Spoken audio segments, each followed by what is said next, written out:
Wow.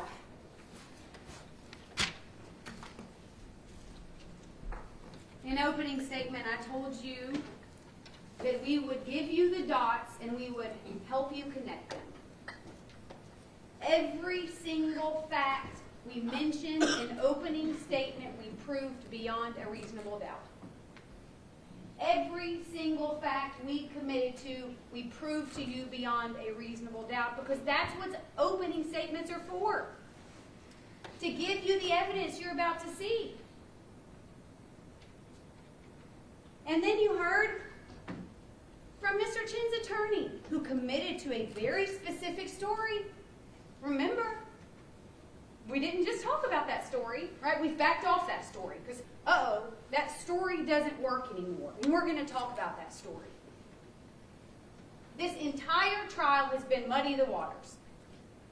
It has been muddy the waters to confuse the jury. The opening statement from the defense was meant to confuse you. It was meant to have you thinking about other things, possible defenses, that the state disproved. Not only did you not hear evidence of what they said in their opening statement, the state outright disproved it. That's why you don't hear it today. That's why we're not going to go back over the defendant's story. And you had asked about transcripts of opening statements. Let's talk about what we committed to in opening statement as Jason Chen's attorneys. They met on Tinder, wrong. You have text messages. They met on Bumble. Simple thing, but we're just starting with the untruths that the state disproved. They traveled to Chicago together that summer, wrong, end of October. You have text messages that show that he asked her to go to Chicago. You heard that you will see messages where you will see that one of them likes one of them more than the other. Oh, that Jasmine liked him more than he liked her. Wrong. You never saw proof of it. In fact, you have all the messages that they didn't want to show you. They wanted to put them in evidence and then just hope that maybe you'll waste your time reading them. So what did I do? I put them on the screen for you. That weekend before he killed her, he asked her to come over. Oh, she likes him more? No. If you want to waste your time reading the messages, read them. You'll find out that that was not true. What they committed to an opening statement was not true.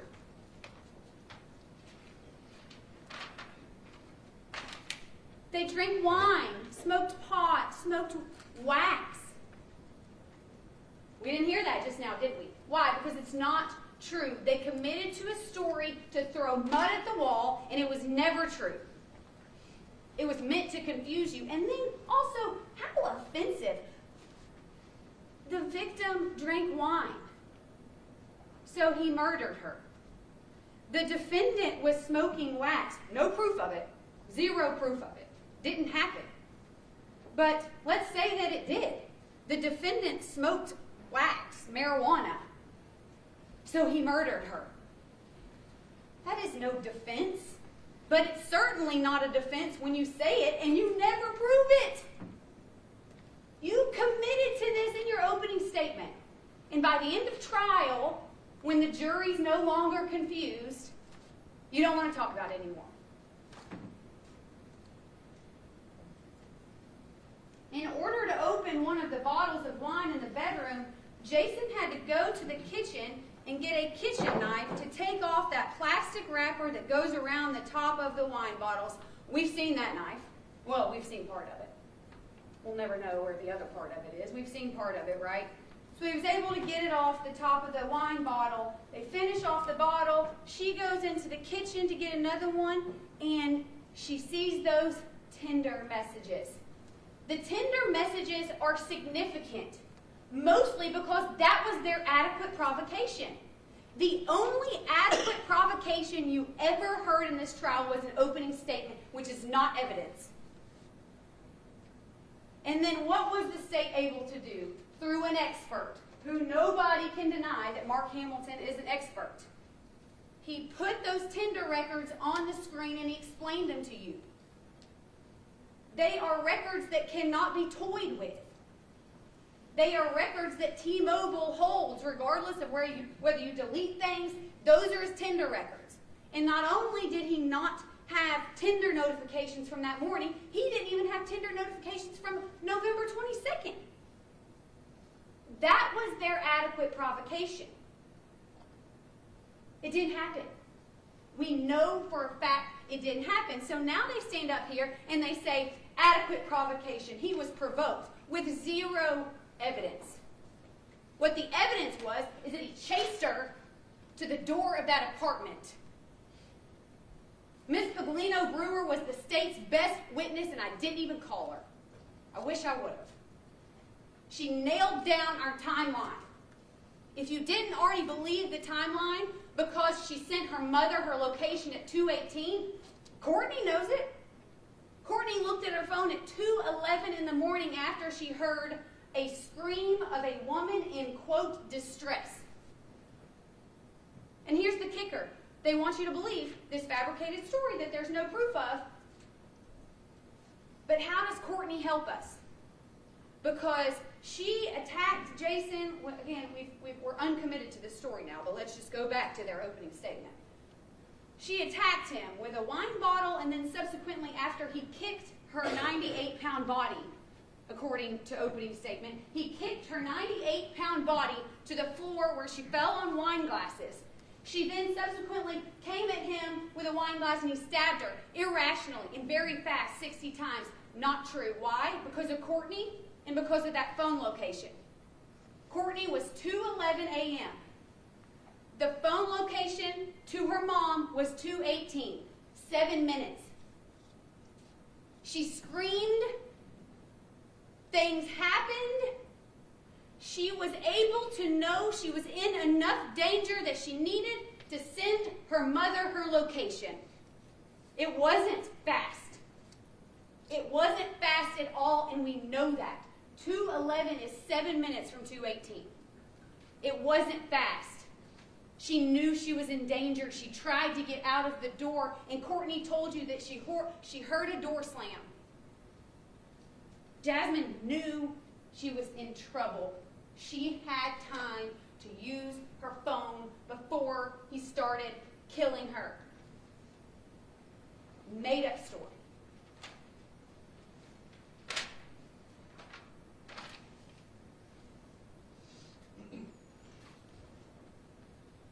He kicked her. He kicked 98-pound Jasmine Pace, and then he ran away. But he couldn't get the bathroom door closed because of a bath mat. Couldn't close the door on 98-pound Jasmine Pace. So he had to run in his bathroom. He had to run to his bedroom. Jasmine's right there coming at him with this broken glass. In closing, they don't want to talk about the story that they committed to, because the story they committed to was that he killed her in the bedroom. And he gets, quote, and he gets back into his bedroom, and Jasmine's right there, coming at him with this broken glass. Jason sees the knife, and he reacts, and he stabs. Okay, we got two problems there. First of all, his own expert, who I wish I would have called, good expert, says that there's something that happened in the bathroom. There is blood spatter on the wall in the bathroom. Like General Moyle showed you, there is blood in the grout in the bathroom. We know she was moved. Why do we know she was moved? Because Dr. Cogswell testified that on the ground in the bedroom where you see all of the blood, which was almost all of the blood that was in her body, because he was only able to get a small vial of blood because it had all leaked out on the carpet, that for that blood to be on the carpet, she had to be laying on her wound side. That's what he said. Because if she was not on her wound side, the blood would have soaked down to the other side of her body, and the medical examiner would have been able to see that. He said she was wound side down. We know she was moved. We know she was moved, and we know there wasn't enough room right there to just simply flip her over. She was killed. The stabbing began in the bathroom, and then he drug her into the bedroom where he put her on her side with the wound so she could bleed out. We know that. What else is the problem with this? Jason sees the knife and he reacts and he stabs. She's coming after him. He sees the knife and he stabs. The problem is, without question, over and over again, including in writing, our medical examiner says her wounds match her fetal position. It is not true. Trying to confuse you. Trying to throw everything at the wall and hope that it sticks. Really, the worst part of the opening statement is he's scared for what his future entails. But more importantly, the shame that he's going to bring on his family, the shame that comes with everything that he's being accused of today. Manipulative. Selfish. He's scared for what his future entails. He's so scared that he texts on Tinder Victoria at 9:52 with some corny pickup line. He's so scared for his future that he's playing video games with his friends later that day. Don't worry about Jasmine Pace, who's dead in your apartment the entire day until 6 p.m. when you take her to Sup Creek Road. Keep in mind, when he Tinder messages Victoria, Jasmine is dead in his apartment. Uncontested facts. Is this the mindset of someone that just irrationally stabbed a girl 60 times? No. And then he lies over and over and over again. And this is something that General Moyle didn't mention. He lies to Katrina Pace on the phone. He says he hadn't seen her since Saturday. A lie. Then he gets to his parents' house in Nolensville, and he's trying to come up with a story. Not the story you heard Monday, but he's trying to come up with a story. It says, the last time I saw her was the 18th of November. The other note, the other sticky note on the desk, says the last time I saw her was the 19th. Trying to get his facts right. He knows he's being looked for. He knows law enforcement's trying to contact him. Why? Because he's got Zach Crawford's number written on a Post-it note. Does he ever say, hey, I killed her because she came at me with a wine bottle? No. He's got Zach Crawford's number written on the Post-it note. He's scared for what his future entails.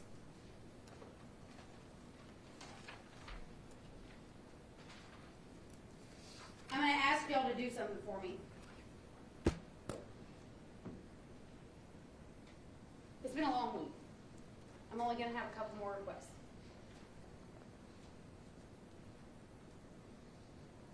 When you think about this trial in 10 or 15 years, you tell somebody about the jury that you had to serve on in Hamilton County, you tell them about the case. I don't want you to remember this case as the case of State of Tennessee versus Jason Chen.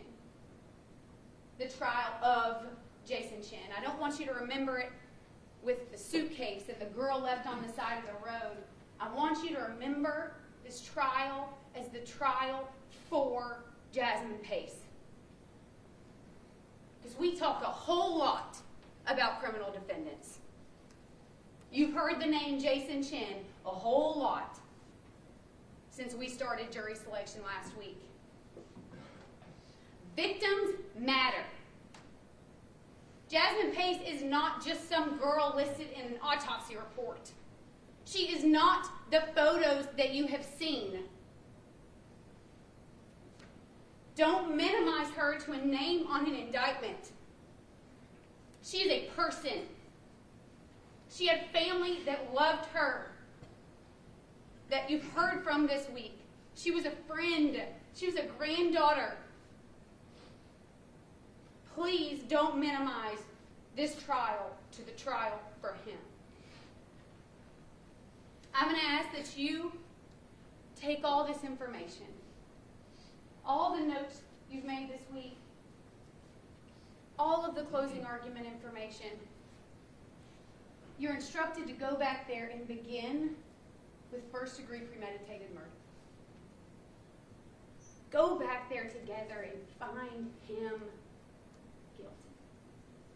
Please. Thank you, Judge.